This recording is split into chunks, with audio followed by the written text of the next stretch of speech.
रघुनाथाभिरामं रणरङ्गधीरं राजीवनेत्रं रघुवंशनाथं कारुण्यरूपं करुणाकरं तं श्रीरामचन्द्रं शरणं प्रपद्ये श्रीरामदूतं शरणं प्रपद्ये। सर्वप्रथम अखिलेश्वर परमात्मा के पुनीत चरणों में बारंबार प्रणाम करते हैं। आज विद्यालय परिसर में इस ऑडिटोरियम में विराजमान विद्या भारती के जिला अध्यक्ष आदरणीय तोष्णीवाल जी, यहाँ इस विद्यालय के अध्यक्ष महोदय आदरणीय राका जी और अन्य सभी पदाधिकारीगण, यहाँ शिक्षा अध्ययन करवाने वाले प्राचार्य महोदय और सभी भैया बहन, बहुत सुंदर सुअवसर है। हमें भी कभी कभी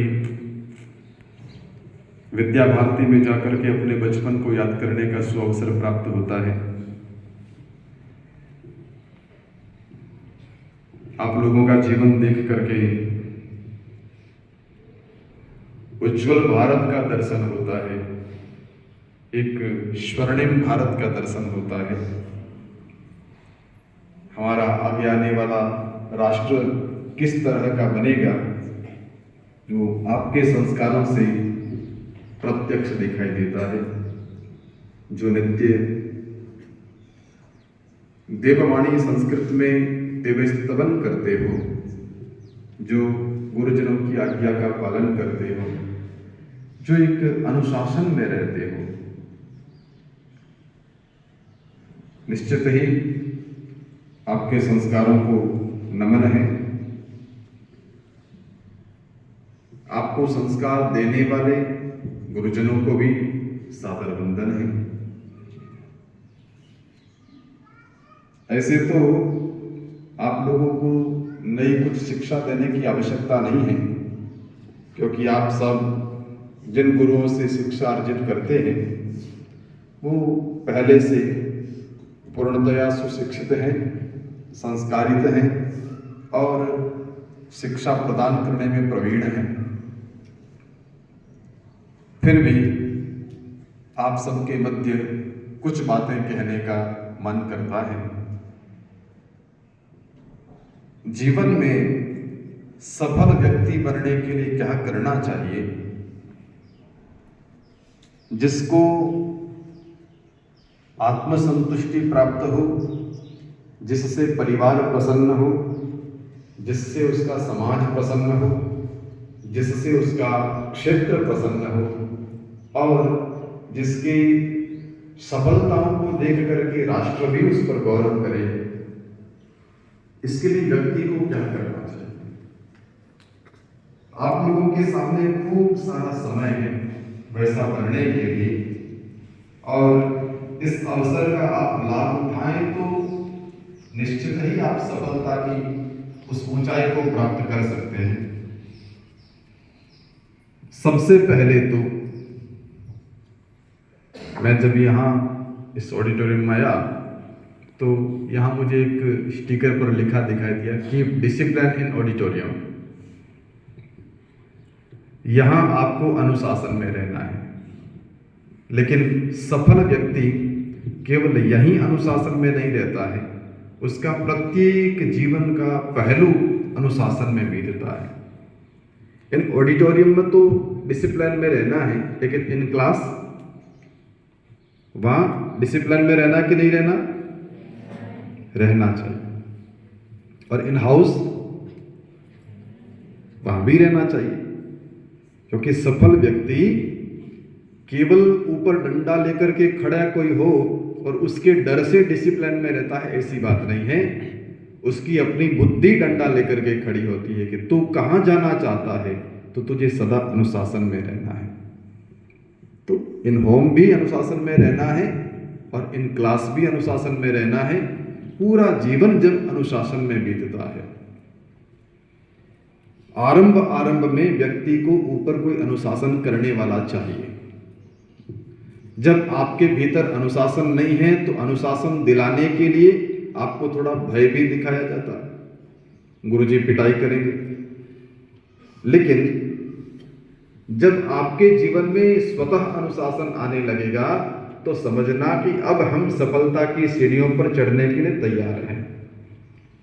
जिस व्यक्ति के जीवन में अनुशासन नहीं होता है, अनुशासनहीनता होती है, वह व्यक्ति कभी सफल नहीं हो सकता है।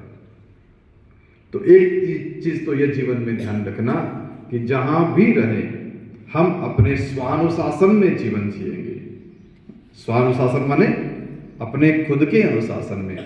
हमको जो डिसिप्लिन सिखाया गया है गुरुओं के द्वारा, माता पिता के द्वारा, हमारी विद्या के द्वारा, हम उस अनुशासन का सब जगह पालन करेंगे। केवल क्लास में ही नहीं, केवल स्कूल में ही नहीं, विद्यालय में ही नहीं, सब जगह। दूसरी चीज है, जिस व्यक्ति को सफलता की ऊंचाई प्राप्त करना है, सफलता तो पाना चाहते हो ना, सबकी इच्छा है, तो सफल होने के लिए क्या करना चाहिए? ऐसा अनुशासन अपने ऊपर बनाना चाहिए कि आपके सोने और जागने का समय भी निश्चित हो। सफल होने वाला इंसान लेट तक उठता होगा, 8-9 बजे तक आंख खुलती होगी उसकी, ऐसा तो नहीं है। और सफल होने वाला इंसान रात को 11-12 बजे 1 बजे तक सोता होगा मोबाइल देख करके, ऐसा भी नहीं है। जिसको सफलता पाना है, सोने का समय निश्चित करना है, जागने का समय निश्चित करना है। जिसको सफल होना है, खेलने का समय भी निश्चित करना है कि इतने समय तक ही मुझे खेलना है। खेलने से आपका शारीरिक व्यायाम होता है, खेलने से आपका शरीर एक्टिव बनता है। जरूरी है खेलना, लेकिन उसका मतलब यह नहीं कि आपको आधे घंटे की जगह 4 घंटे खेलते ही रहना चाहिए। कितनी देर खेलना है, गुरुओं से आपको अनुशासन में जितना समय मिला है उतनी देर ही खेलना है। बाकी समय में क्या करना है? पढ़ाई का भी अपना एक अनुशासन होना चाहिए। आप लोगों ने वो एक कहानी सुनी होगी, एक खरगोश और एक कछुए में दौड़ लगती है, सुनी ना? कौन जीतता है? कछुआ जीतता है। क्यों? तेज दौड़ता है वो? तेज तो नहीं दौड़ता है। तो खरगोश कैसे हार गया और कछुआ कैसे जीत गया? क्योंकि दौड़ते दौड़ते खरगोश तो सो गया, उसको पता है कि मेरी तो स्पीड बहुत तेज है, मैं तो कभी भी पहुंच जाऊंगा। लेकिन कछुए को पता था कि मेरी गति कम है, तो मुझे निरंतर भागते रहना चाहिए।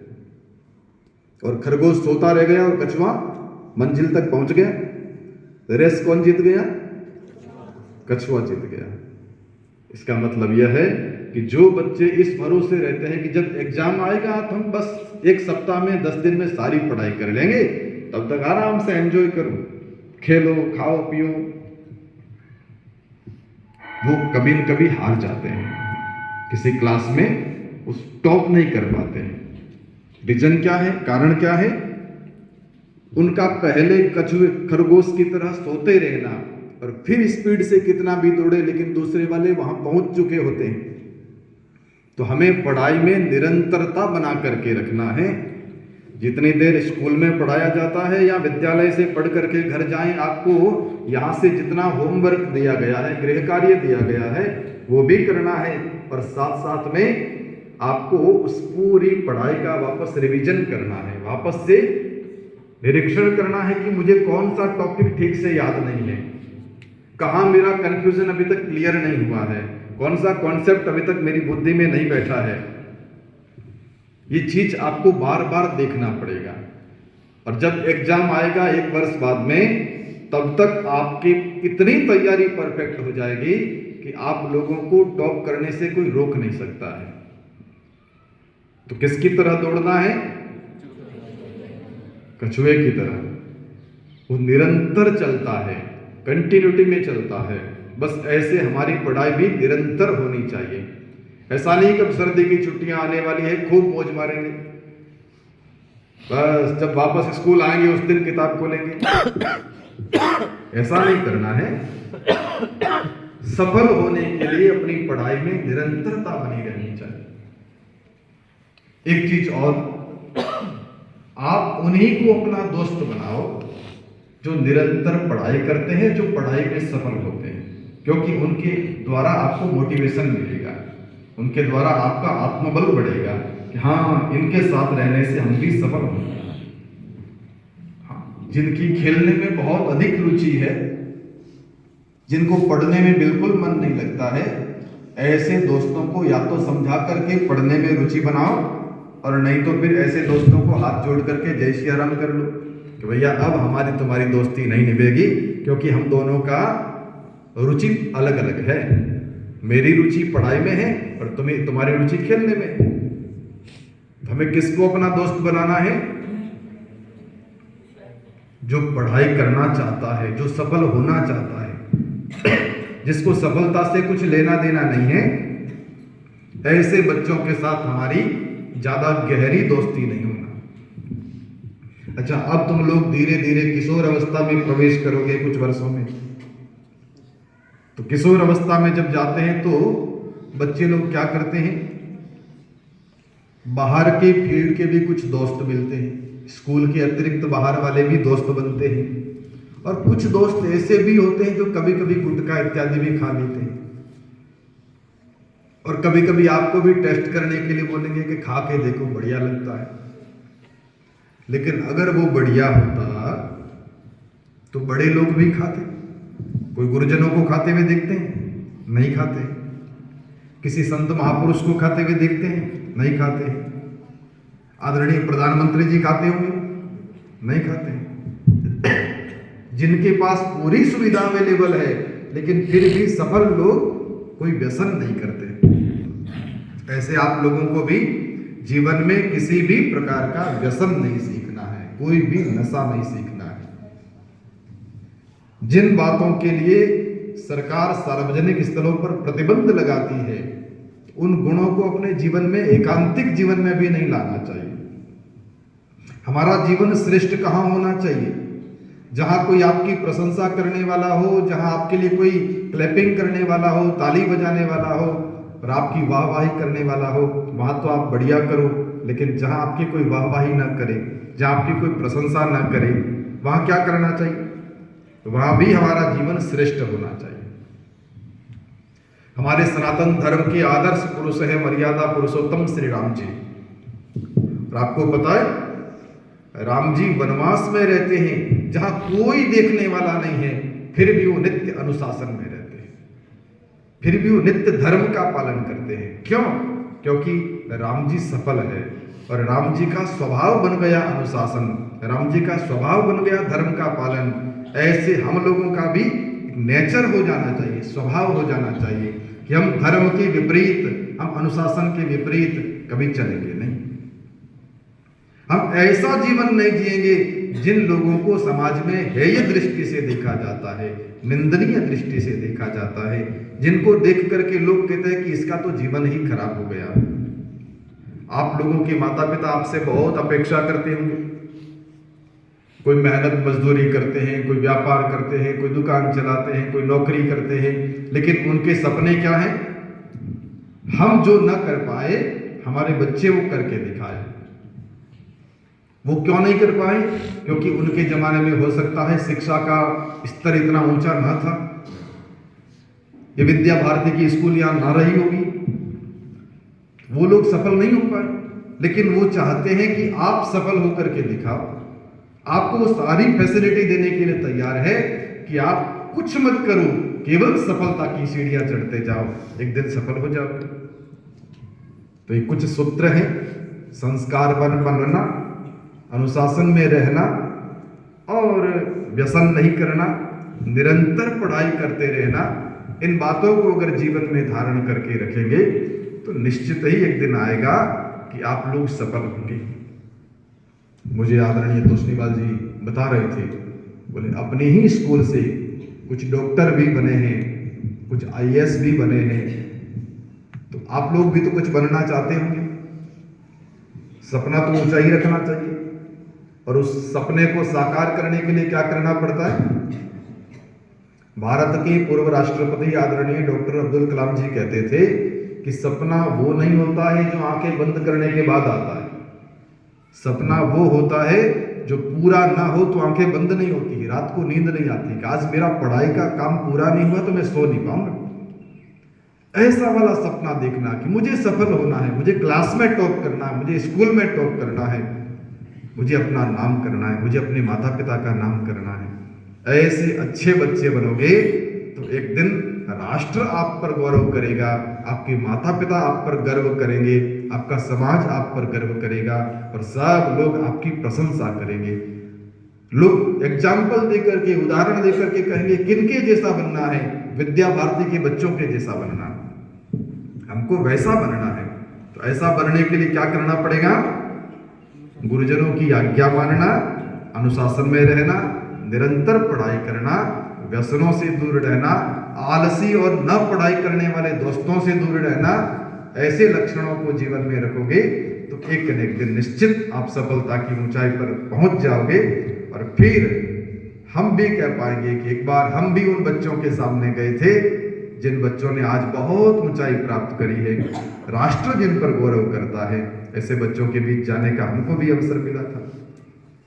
तो ऐसे तो गुरुजन आपको खूब बढ़िया बढ़िया शिक्षा देते रहते हैं। आप लोग अपनी बुद्धि से पूरी बुद्धि लगा करके इस शिक्षा को ग्रहण करते रहिएगा। इतना ही कह करके मैं अपनी वाणी को विराम देता हूं। एक बार भाव से जयकार। सच्चिदानंद भगवान की, भारत माता की, वंदे वंदे वंदे, जय श्री राम।